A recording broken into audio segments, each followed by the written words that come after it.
Hello hi friends, welcome back to my YouTube channel. ತುಂಬ ದಿನಗಳಿಂದ ನಾನು ವಿಡಿಯೋ ಮಾಡಿ ಹಾಕಲಿಕ್ಕಾಗಿಲ್ಲ. ಸೊ ಹೆಲ್ತ್ ಇಶ್ಯೂ ಇರೋ ಕಾರಣಕ್ಕೋಸ್ಕರ ಆ್ಯಂಡ್ ನಾನು UPSC ತುಂಬಾ ಬ್ಯಾಕ್ ಉಳಿದಿತ್ತು ನಂದು ಸ್ಟಡಿ ಕೂಡ.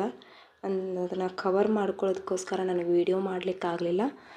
And finally I covered some full cover ಆಗಿದೆ ಅಂತ ಹೇಳಲಿಕ್ಕಾಗಲ್ಲ, ಬಟ್ ಕವರ್ ಆಗಿದೆ. ನಾನು ಡಿಸೆಂಬರ್ ಹೊತ್ತಿಗೆ ಪ್ರಿಲಿಮ್ಸ್ಗೆಲ್ಲನೂ ಕವರ್ ಆಗಬೇಕಾಗಿತ್ತು, ಮೇನ್ಸ್ಗೆಲ್ಲನೂ ಕವರ್ ಆಗಬೇಕಾಗಿತ್ತು, ಪ್ರಿಲಿಮ್ಸ್ಗೆ ಸ್ಟಾರ್ಟ್ ಮಾಡಬೇಕಾಗಿತ್ತು, ಬಟ್ ಕವರ್ ಆಗಿರಲಿಲ್ಲ. ಅದಕ್ಕೋಸ್ಕರ ಒಂದು ಸಬ್ಜೆಕ್ಟ್ ಬ್ಯಾಕ್ ಉಳಿದಿತ್ತು. ಸೊ ಇಷ್ಟು ದಿನ ಲೇಟ್ ಆಯಿತು. I am very sorry for this. And today start ಮಾಡೋಣ. ನಾನು ಒಂದು ಸ್ವಲ್ಪ ಹಿಂದಿಂದು ರಿವೈಸ್ ಮಾಡ್ಕೊಳ್ಳೋಣ ಅಂತ ಅಂದ್ಕೊಂಡಿದ್ದೀನಿ, ಯಾಕಂದರೆ ಎಲ್ಲರೂ ಮರ್ತಿರ್ತೀರ ಅಂತ. ಸೊ ನಾವು ಈ ಬೇಸಿಕ್ ಆಗಿರೋದು ಇದೇನಿದೆ ಇದು ವೆರಿ ಇಂಪಾರ್ಟೆಂಟ್ ಬ್ಲಡ್ ರಿಲೇಷನಲ್ಲಿ. ಓಕೆ, ಇದಿದ್ದರೆ ಖಂಡಿತ ನೀವು ಏನು ಬೇಕಾದರೂ ಎಂಥ ಬ್ಲಡ್ ರಿಲೇಷನ್ ಕ್ವಶನ್ ಬಂದರೂ ನೀವು ಸಾಲ್ವ್ ಮಾಡ್ಬೋದು ಅದನ್ನು. ಇಫ್ ಯು ಫಾರ್ಗೆಟ್ ಇಟ್, ಅದನ್ನು ನೀವು ಸಾಲ್ವ್ ಮಾಡಲಿಕ್ಕೆ ಆಗಲ್ಲ. ಓಕೆ, ಸೊ ನಾವಿಲ್ಲಿ ಫೀಮೇಲ್ ಅಂತ ಬಂದಾಗ ಸೊ ಮದರ್, ಸಿಸ್ಟರ್, ಆಂಟ್ ಈ ಥರ ಎಲ್ಲ ಬಂದಿರ್ತಾವಲ್ಲ, ಸೊ ಅವುಗಳನ್ನು ನಾವು ರೌಂಡ್ ಸಿಂಬಲ್ ಹಾಕಿ ಡಿಟರ್ಮೈನ್ ಮಾಡ್ತೀವಿ. ಓಕೆ, ಮೇಲ್ಗೆ ಬಾಕ್ಸ್ ಹಾಕ್ತೀವಿ. ಮೇಲ್ ಅಂತ ಇತ್ತು ಅಂತಂದರೆ ಫೀಮೇಲ್ಗೆ ರೌಂಡ್, ಆ್ಯಂಡ್ ಮ್ಯಾರಿಡ್ ಕಪಲ್ಸ್ ಇತ್ತಂದರೆ ಅದಕ್ಕೆ 2 ಲೈನ್ಸ್ನ ಹಾಕ್ತೀವಿ. ಸಿಬ್ಲಿಂಗಿಗೆ 1 ಲೈನ್ ಹಾಕ್ತೀವಿ. And then difference between the generation. ನಾನು ನಿಮಗೆ ಪ್ರೀವಿಯಸ್ ಕ್ಲಾಸಲ್ಲಿ ಹೇಳಿದ್ದೀನಿ, 0 ಜನ್ರೇಷನ್, -1 ಜನ್ರೇಷನ್, -2 ಜನ್ರೇಷನ್. ಸೊ ಇವಾಗ brother, sister 0 generation, father, mother 1 generation, daughter, son, this is the -1 generation. Like this. ಇವಾಗ grand father, grand mother +2 generation. ಅದೇ granddaughter, grandson, this is a -2 generation. ಈ ಥರ. So simple this is. Okay, ಇದೆಲ್ಲನೂ ನಿಮ್ಗೆ ಅರ್ಥ ಆಯಿತು ಅಂತ ಅಂದ್ಕೊಳ್ತೀನಿ. ಆ್ಯಂಡ್ ನೆಕ್ಸ್ಟ್ ಒಂದು ಬೇಸಿಕ್ ಆಗಿರೋ ಕ್ವಶನ್ಸ್ಗಳನ್ನ ಸಾಲ್ವ್ ಮಾಡೋಣ ಇವತ್ತು. ಓಕೆ,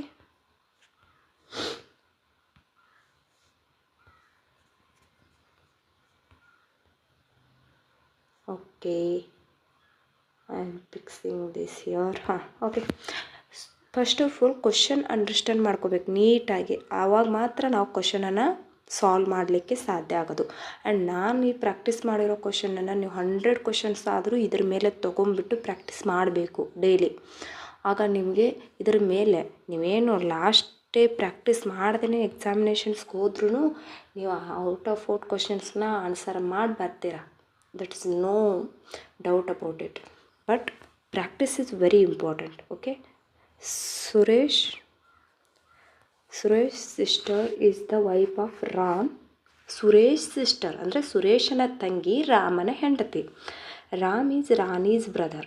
ರಾಮ್ ರಾಣಿಯ ಅಣ್ಣನು ತಮ್ಮನು. Ram's father is Madhur. ರಾಮನ ತಂದೆ Madhur. Sheetal is Ram's grandmother. ಸೀತಲ್ಲು ರಾಮನ ಅಜ್ಜಿ ಅಂತಂದ್ರೆ ಮಧುರನ ತಾಯಿ ಅಂತ. ಮಧುರ್ ಈಸ್ ದ ರಾಮನ ತಂದೆ ಅಲ್ವಾ. Rema is Sheetal's daughter in law. Rema ಸೀತಲ್ಲನ ಸೊಸೆ, ಡಾಟರ್ ಇನ್ ಲಾ ಅಂತಂದ್ರೆ ಮಗನ ಹೆಂಡತಿ. So Rohit is Rani's brother's son. Rohit is Rani's brother's son ಅಂತ ಹೇಳಿದಾರೆ. ರಾಣಿಯ ಬ್ರದರ್ ಇಲ್ಲಿ ಹೇಳಿದಾರಲ್ಲ. Ram is the Rani's brother ಅಂತಂದ್ರೆ Rohit is Rohit is the Ram's son. How is Rohit related to Suresh ಅಂತ ಕೇಳಿದ್ದಾರೆ. So okay, let's come. ನಾವು ಇವಾಗ ಸ್ಟಾರ್ಟ್ ಮಾಡೋಣ ಈ ಕ್ವಶನ್ ಬಿಡಿಸ್ಲಿಕ್ಕೆ. ತುಂಬ ಈಸಿ ಆಗಿರೋ ಕ್ವಶನ್ಸ್. ಆ್ಯಂಡ್ ಬ್ಲಡ್ ರಿಲೇಷನ್ ಕ್ವಶನ್ಸನ್ನು ನೀವು ಯಾವುದೇ ಆಪ್ಟಿಟ್ಯೂಡ್ ತೊಗೊಳ್ಳಿ, ಕ್ವಶನ್ನ ನೀವು ತುಂಬ ಇಷ್ಟಪಟ್ಟು ಬಿಡಿಸಿ, ತುಂಬ ಈಸಿ ಆಗುತ್ತೆ. ಫಸ್ಟ್ ಆಫ್ ಆಲ್ ಕ್ವಶನ್ನ ಅರ್ಥ ಮಾಡ್ಕೊಂಡ್ರೆ ಇದರಲ್ಲಿ ಏನೂ ಇರಲ್ಲ. Okay, Suresh sister is the wife of Ram. Here Suresh. Okay, ನಾನು ಈ ಥರ ಬರೆದಿರ್ತೀನಿ, ನಿಮ್ಗೆ ಅರ್ಥ ಆಗುತ್ತೆ ಅಂತ ಅಂದ್ಕೊಳ್ತೀನಿ. If you don't clarify this, if you don't understand this, please comment me.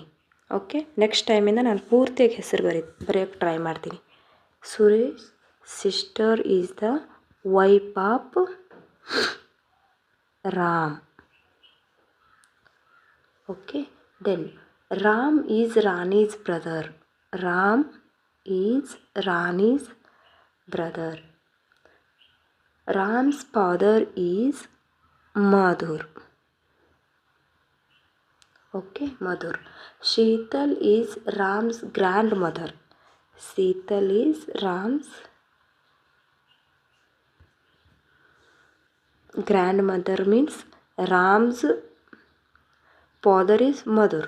So Sheetal is Ram's grandmother, means Ram's father mother is Sheetal. Okay. Then Rema is Sheetal's daughter-in-law. Daughter-in-law means magana ಹೆಂಡತಿ. Okay. So here ಏನಂತ ಇದೆ, ರೇಮ.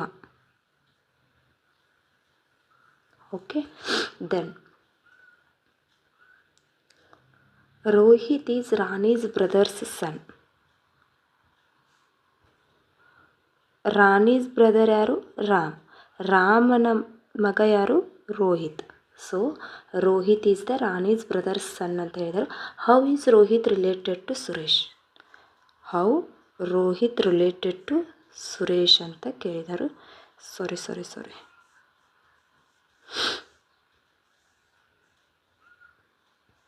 Okay. Now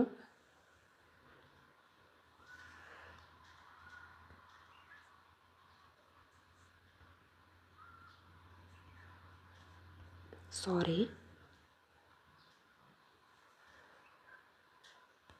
okay.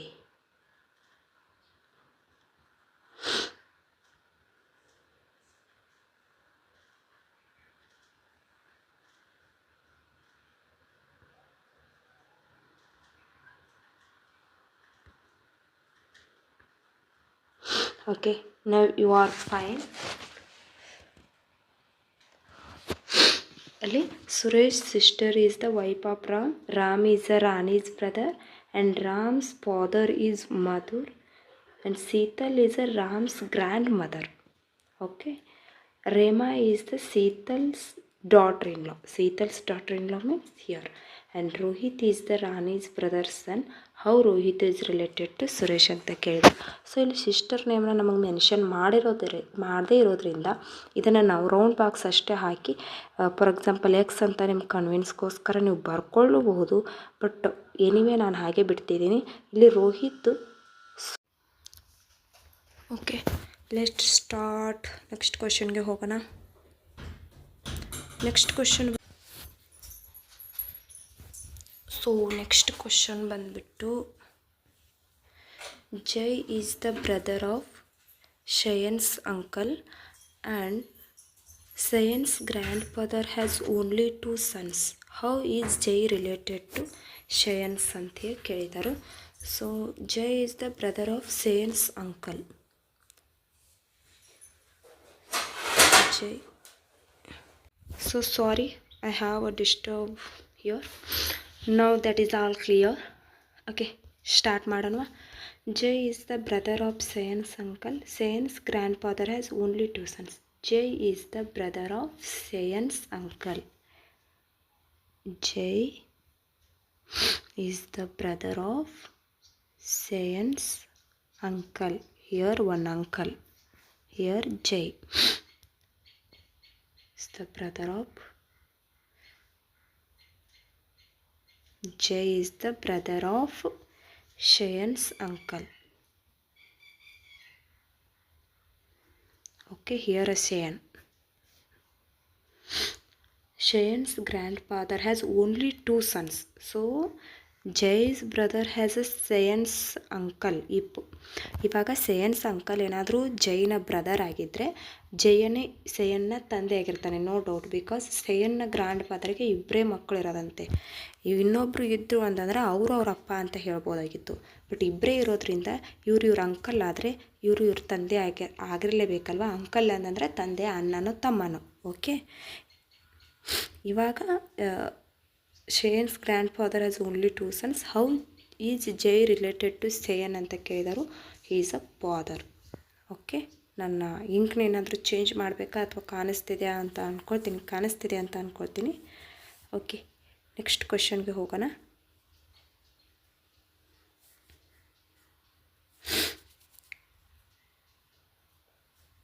ಮೈ god. Okay, so sorry. Ink ಬೇರೆ ಇದೆ, ಇದೇ ಇಂಕ್ನ ತೊಗೊಳ್ತೀನಿ, black ಇರಲಿ ನಮಗೆ. Okay, A B and C are playing in the ground. B is the brother of A and son of C. B is the brother of A and son of C. ಇಯರ್ ನಮಗೆ ಜನರಿಗೆ ಗೊತ್ತಾಯ್ತು ಇವಾಗ ಬಿದ್ದು. Okay, C. How is C related to A ಅಂತ ಕೇಳಿದರು. How is C related to A. B is the brother of A and son of C. How C is related to A ಅಂತ ಕೇಳಿದರು. ಸೊ ಇಲ್ಲೆಲ್ಲನೂ ಫಾದರ್ ಈ ಥರ ಇದೆ. Not determined ಅಂತ ಹೇಳಿದರೆ ಇಲ್ಲಿ ಆಪ್ಷನ್ ಇದ್ದರೆ ನಾವು ಅದನ್ನೇ ಹಾಕಬೇಕು, ಯಾಕಂದರೆ ಇಲ್ಲಿ ಜೆಂಡರ್ನ ಮೆನ್ಷನ್ ಮಾಡಿಲ್ಲ. ಆಮೇಲೆ ಇಫ್ ಇಲ್ಲಿ ಮದರ್ ಮತ್ತು ಫಾದರ್ ಎರಡೂ ಬಂದು ಅಂದರೆ ಆವಾಗ ನಮಗೆ ಕನ್ಫ್ಯೂಸ್ ಆಗುತ್ತೆ ಆ್ಯಂಡ್ ಕ್ವಶನ್ ಕೂಡ ರಾಂಗ್ ಆಗಿರುತ್ತೆ. ಇಲ್ಲಿ ಫಾದರ್ ಅಷ್ಟೇ ಕೊಟ್ಟಿದ್ದಾರೆ, ಸೊ ಡೆಫಿನೆಟ್ಲಿ ಅವರು ಫಾದರೇ ಆಗಿರ್ತಾರೆ. ಓಕೆ ಓಕೆ, ಮದರ್ ಅಂತ ಕೊಟ್ಟಿಲ್ಲ ಇಲ್ಲಿ ಆಪ್ಷನಲ್ಲಿ, ಸೊ ಫಾದರ್ ಅಂತ ಅಷ್ಟೇ ಕೊಟ್ಟಿದ್ದಾರೆ, ಸೊ ಫಾದರ್. ಏನಂತ ಕೇಳಿದ್ದಾರೆ, how C is related to A. C ಎಗೆ ಹೇಗೆ ರಿಲೇಟ್ ಆಗ್ತಾರೆ ಅಂತ. Okay, father. ಅದೇ how A is relate to C ಅಂತ ಕೇಳಿದಿದ್ರೆ ಅದು ಸನ್ನು ಡಾಟರು ಆಗಿರ್ತಿತ್ತು. ಬಟ್ ಆನ್ಸರಲ್ಲೇ ಕನ್ಫ್ಯೂಸ್ ಇದೆ ಅಲ್ವಾ, ಆನ್ಸರಲ್ಲೇ ಕನ್ಫ್ಯೂಸ್ ಇದೆ. ದಟ್ಸ್ ವೈ ಆ ಕ್ವಶನ್ ಕೇಳಿದರೆ ನಮಗೆ ಆನ್ಸರ್ ಮಾಡಲಿಕ್ಕೆ ಆಗ್ತಿರಲಿಲ್ಲ. ಅವ್ರು ಕೇಳಿರೋದು so how C is related to A ಅಂತ ಕೇಳಿದರು. So definitely answer is a father. M is married to S. M ಅನ್ನು ಎಸ್ಗೆ ಮ್ಯಾರಿ ಮಾಡಿದ್ದಾರೆ. Okay, then F is brother of H. ನಾವು ಇದನ್ನು ನೋಟಾಗಿ ತೊಗೊಳ್ಳೋಣ, ಸೈಡಿಗೆ ಬರ್ತಿಟ್ಕೊಂಡ್ಬಿಡೋಣ, ಯಾಕಂದರೆ ಇಲ್ಲೇನೂ ನಮಗೆ ಮಾಡಲಿಕ್ಕಾಗಲ್ಲ. S is a mother of L. ಎಲ್ನ ತಾಯಿ ಎಸ್. ಹಾಗಾದರೆ ಇವ್ರ ಜೆಂಡರ್ ಬಂದುಬಿಟ್ಟು ಮೇಲ್ ಅಂತ ಗೊತ್ತಾಯಿತು. ಇವಾಗ ನಾನು ಇದನ್ನು ಸೈಡಿಗೆ ಎತ್ತಿಟ್ಕೊಂಡ್ಬಿಟ್ಟಿರ್ತೀನಿ ಇರು.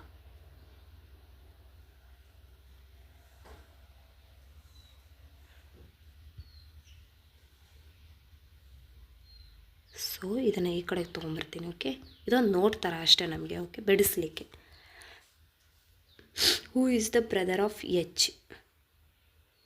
S is a mother of L and who is the brother of H. ಎಚ್ನ ಅಣ್ಣನೋ ತಮ್ಮನೋ. ಆ್ಯಂಡ್ ಇವಾಗ ನಮಗೆ ಇಲ್ಲೊಂದಿದೆ, F is a brother of H ಅಂತ ಇಲ್ಲಿ ನಾವು ನೋಟ್ ಮಾಡಿಟ್ಕೊಂಡಿದ್ದೀವಿ, ಅದನ್ನು ಇಲ್ಲಿ ಹಾಕ್ಬಿಡೋಣ. ಓಕೆ, ನಾನು ಇದರಲ್ಲಿ ಬಿಡಿಸ್ಬಾರ್ದು ಈ ಥರ. I am so sorry here. Okay, ಈ ಥರ ನಾನು ಅಡ್ಜಸ್ಟ್ ಮಾಡ್ಕೊಳ್ತೀನಿ. ಆ್ಯಂಡ್ ಈ ಕಡೆಗೆ ಬರೆದ್ರೂ ಓಕೆ, ಯಾಕಂದರೆ ಬ್ರದರೇ ಅಲ್ವಾ. ಓಕೆ, ಈ ಥರ ಆಯಿತು. ಇವಾಗ ನಾನು ಇದನ್ನು ಓಕೆ ಇಲ್ಲಿ ಗೊತ್ತಾಯ್ತಲ್ಲ. So how is H related to M ಅಂತ ಕೇಳಿದ್ದಾರೆ. H how is related to M ಅಂತ ಕೇಳಿದರು. ಸೊ ಯೋರ್ ಎಮ್ಗೆ ಎಚ್ ಏನಾಗಬೇಕಪ್ಪ ಅಂತಂದರೆ ಕೆನಾಟ್ ಬಿ ಡಿಟರ್ಮೈನ್ಡ್, ಬಿಕಾಸ್ ಇಲ್ಲಿ ಬ್ರದರ್ ಸನ್ ಸಿಸ್ಟರ್ ಇಲ್ಲಿ ಜೆಂಡರ್ ಕೊಟ್ಟಿಲ್ಲ. ಇವ್ರದ್ದು ಜೆಂಡರ್ನ ಕೊಟ್ಟಿಲ್ಲ ಅವರು. ಇವ್ರ ಜೆಂಡರ್ನ ಕೊಡದೇ ಇರೋದ್ರಿಂದ ಇಲ್ಲಿ ಜೆಂಡರ್ ಕೊಟ್ಟಿಲ್ಲ. That's why cannot be determined ಅಂತ ಹೇಳ್ತೀವಿ. ಸೊ ಸಾರಿ, ದ್ಯಾಟ್ಸ್ ವೈ ಇದನ್ನು ಕೆನಾಟ್ ಬಿ ಡಿಟರ್ಮೈನ್ ಮಾಡಲಿಕ್ಕೆ ಆಗಲ್ಲ. ಈ ಥರ ಜೆಂಡರ್ ಕೊಡದೇ ಇದ್ದಾಗ ಕೆನಾಟ್ ಬಿ ಡಿಟರ್ಮೈನ್ಡ್ ಅನ್ನೋ ಆಪ್ಷನ್ ಇದ್ದರೆ ಖಂಡಿತವಾಗಿಯೂ ನೀವು ಅದನ್ನೇ ಆಪ್ಷನ್ನ ಹಾಕಬೇಕಾಗತ್ತೆ. ಓಕೆ, ಇಲ್ಲಿ ಡಾಟರು ಅಥವಾ ಸನ್ನು ಆಗ್ತಾರೆ, ಬಟ್ ಅಲ್ಲಿ ಜೆಂಡರ್ ಕೊಟ್ಟಿಲ್ಲ ಅವರು. Okay,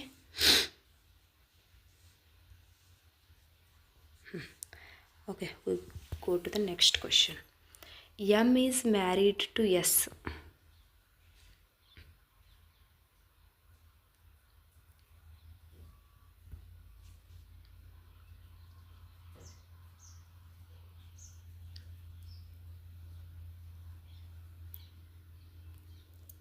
Okay, sorry.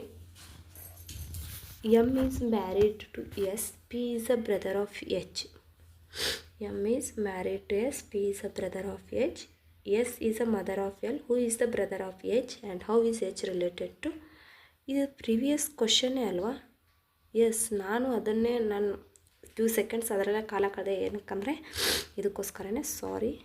So last ಇದೇ ಕ್ವಶನ್ನ ತೊಗೊಂಡಿದ್ದೀನಿ ಅನಿಸುತ್ತೆ.